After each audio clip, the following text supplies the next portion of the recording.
everyone, welcome back to my channel. Happy Halloween. It's October, it's spooky month. This is the first of a series of 5 videos all about spooky content. So we're gonna talk spooky movies. We're gonna talk my favorite horror movies. Before anyone gets mad at me, because you will get mad at me, these are not like objectively the best movies. There are definitely some duds on here. I'm fully aware of that. These are ones that I personally had a great time watching. I think the first time I actually watched a horror movie was... oh god. 2023, so 2 years ago. I'm old enough that that's kind of embarrassing. I just didn't really have friends who liked horror movies until I was in college. You'll be able to tell what kind of movies I like very quickly. You'll put the pieces together quicker than I did, probably. A lot of them are newer movies. I think the oldest one on here is a 76. Because, you know, at a certain point, you know, if you're watching it for the first time, you know, the special effects can really take you out of it. This is not an objective list. This is completely subjective. And if you have any movies you think I would like, please list them in the comments. I know that I will love The Silence of the Lambs. I just haven't gone around to watch it yet. It would probably be on this list if I had seen it. I also, for this Halloween series, I have a surprise video coming up at the end of the month. It'll be on Halloween. So I wanted to give you guys hints throughout the other videos so you can guess what it is. So I was gonna dress up as a movie character that was relevant to the theme of the video. And I thought it would be easy. It was not. If you can guess who I'm dressed up as right now, I will honestly be impressed, because this dress was supposed to be red. There's not a single red dress in my house. For some reason, I went through my mom's stuff, I went through my sister's stuff, don't tell her. Just like, for all of these, go off the color, go off like the placement of jewelry, go off kind of the hair, but like, my hair is naturally curly, so like trying to get it to look like it's been curled with a curling iron is a struggle. For this one, I will give you a hint. It's a character from a 90s movie. She does wear this color at some point, but it's not her most, like, if you googled this character, this is not the dress that would come up. It's a red dress. And I will give you hints for the others, because they will be equally ambiguous. Let's get into my top 10 favorite horror movies. So I decided to rank these in the most Virgo way possible. Gave them each a score 1 through 5 on how much I enjoyed them and how scary I thought they were. You know, that would end up being a score out of 10. And then also they can get 1 bonus point if I had to look up the Wikipedia page afterwards. Because usually when a movie has me looking up the Wikipedia page after I finish it, it's because there was a lot of visual storytelling, which I love, but I'm also neurodivergent and I can miss a lot of subtext. So I kind of always assume that I'm the idiot and I'm not getting something when usually I do, and it's fine. So I usually just look up the Wikipedia to make sure. That is a point in favor for this. So I put pretty much all the horror movies I could remember seeing into an Excel sheet and then like organized them by their total scores. These were kind of the top 10. I did pick and choose a few. Like, I forget what the name of that. Grave Encounters, that movie. That movie freaked me out, but I did not enjoy watching it.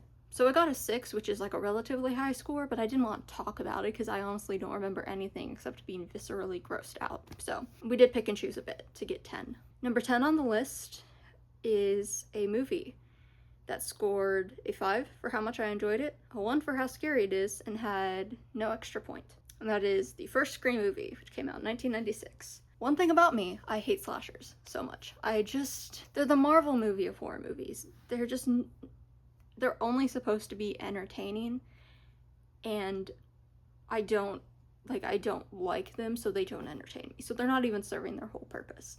What I like about Scream is that it's kind of that basic slasher premise while also making fun of all the tropes and everything. I had a great time watching this movie. The horror wasn't horroring, but I had a lot of fun. I love this movie. I refuse to watch any of the others because I don't want them to dampen the feeling that I had watching this movie for the first time. So 9, this one may be controversial. That's okay. It had the same thing, 5 for enjoyment, 1 for horror, and it's the first Saw movie, which came out in 2004. This was one of the first horror movies I watched. I was living on my college campus at the time in an apartment, and one of my newer friends, they know who they are. This friend of mine loves the Saw movies. They invited me over to watch them. I had no idea what I was getting into. I had no idea about any of it. So I went in completely blind, and when the plot twist happens at the end, I like audibly went, ah. Like I gasped. I was so taken aback. It was the perfect type of plot twist where just everything slots into place. I had a great time watching this movie. We watched the second and the third one after it, and I've seen parts of the other movies, and they're fun, they're enjoyable, but nothing can compare to that feeling of everything just slotting into place. It was so well done, that first one. It's not that scary. Again, it's gory, and there are several things in those movies where I was just like, I feel it on my skin. I don't want it. But that wasn't really, I pretty much walked home in the dark after that, and I was fine. So 8 on the list is the first Conjuring movie, the 2013 one. This is a 4 for enjoyment, 2 for scares, and no extra point. Started watching the Conjuring movies. I don't remember when. It was probably the same year, because I was dating someone and those were her favorite horror movies. And I got really into them. The first one is just so great about the subtlety. It's not a lot of movies, they kind of hit the ground running with the demonic possession and the ghosts and the poltergeist and the everything going crazy, and this one was a lot more subtle. You didn't totally see shit hit the fan until kind of act 3, which I liked. You're gonna notice a pattern. I really like movies where the protagonists encounter the big bad, whatever it is, and then they go, okay, let's figure this out. Maybe there's a little bit of freaking out, but not very much. It's very much we have a problem and we have to solve it. I love that. It's so suspenseful, and it's so fun because you're usually dealing with supernatural stuff instead of just a regular crime thriller. Conjuring has that, which is one of the reasons I like. I like the other ones too. I watched The Conjuring 2 several times, but as far as objectively being a good movie, it's just not as crafty as the first one, if that makes sense. The only complaint I really have about the first Conjuring, granted I have seen it several times, so I might just be numb to it. I don't think it's that scary, it wouldn't keep me up at night, but one of my pet peeves is just the way that Satanists and witches are depicted in horror. It just annoys me. And number 7 is a movie I actually watched pretty recently, and I wasn't sure about it at first when I watched it, but it did grow on me. It got a 3 for enjoyment, 3 for scares, and 1 because I had to look up the Wikipedia page. So it's Longlegs, the 2024 movie with Nicolas Cage. That, again, it's another movie where encounter big bad, get right down to it and solve it. Honestly, what really stuck out to me about that movie was the atmosphere, the flashback shots, it really did a good job of building suspense. I'm not gonna spoil Longlegs for you guys, but the ending, when I first saw it, I was like, what? That doesn't make any sense. And then the more I thought about it, I was like, oh, that's kind of chilling. That's kind of unsettling. So that is one of those movies you kind of have to sit with, and it does get better the more you think about it, which honestly for me is what I kind of like about what I think a good movie should be. So at number 6, we have a classic, Blair Witch Project. Found footage, some of the newer ones, I feel like they're a lot more narrative. They feel more like a story. Blair Witch Project is so good because it doesn't really feel like it's following a script or a plot. It just feels like you're kind of ambling around, and then you get to the end and it just kind of ends. And that's honestly kind of scarier. I already knew the ending from that movie, it's such a pop culture meme. It's been out for 26 years, so it didn't scare me that much, but it is I think it's one of the better found footage movies. I really enjoyed it, very much recommend. It's a classic for a reason. I gave it a 4 because I really enjoyed it, and a 3 for scares, because it is the scary part of it is not the ghosts, it's the being lost in the woods by yourself. So 5 is, this is gonna take some explaining, as if these others haven't. is the original Carrie movie, the 1976 Carrie. Give it a 3 for enjoyment and a 4 for spooks. I am not the biggest Stephen King fan. In fact, I'll stand on it. I think he can write some really good horror, but I just cannot stand the way he writes about women. I remember reading The Shining, and I swear every single scene with Wendy, he had to mention her boobs somehow, and it drove me insane. I'm sure that there are a lot of books by him. If I read them, I would enjoy them, but that would require me getting through all of that when I could be, reading T. Kingfisher. Carrie, the story itself is not that scary as far as horror goes, at least today it's not, because we all kind of know the deal with Carrie. What freaked me out about this movie is I read an essay a few months prior to watching this for the first time about how doing basically an autistic reading of Carrie, like a disability studies approach. And one of the arguments in the essay, I'm not going to do it justice, and if I remember where I read the essay, I will put it on screen or in the description or something, the argument was that Stephen King was trying to do that weird girl at your school, you better be nice to her because she's just like everyone else, trying to humanize the loner misfit type teenage girl, of which he knew several in high school. But what it ends up doing is demonstrating that there is something weird about that girl. After all, there is something demonic and evil, and you're right to bully her, basically. And as someone who's neurodivergent, watching that movie and just kind of automatically reading Carrie as a neurodivergent girl, oh my god.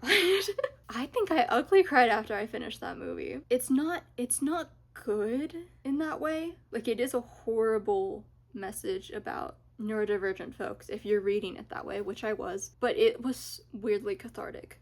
I went through the 7 stages of grief watching. Not 7. How many stages of grief are there? I probably could not watch it again. Number 4. This is what, if you asked me what my favorite horror movie is, this is what I would tell you. It is the 2002 Ring. Give it a 5. I adore this movie. I'd give it a 6 if I didn't respect the guidelines I set. And I gave it a 2 for scares and a 0 because I didn't have to look anything up.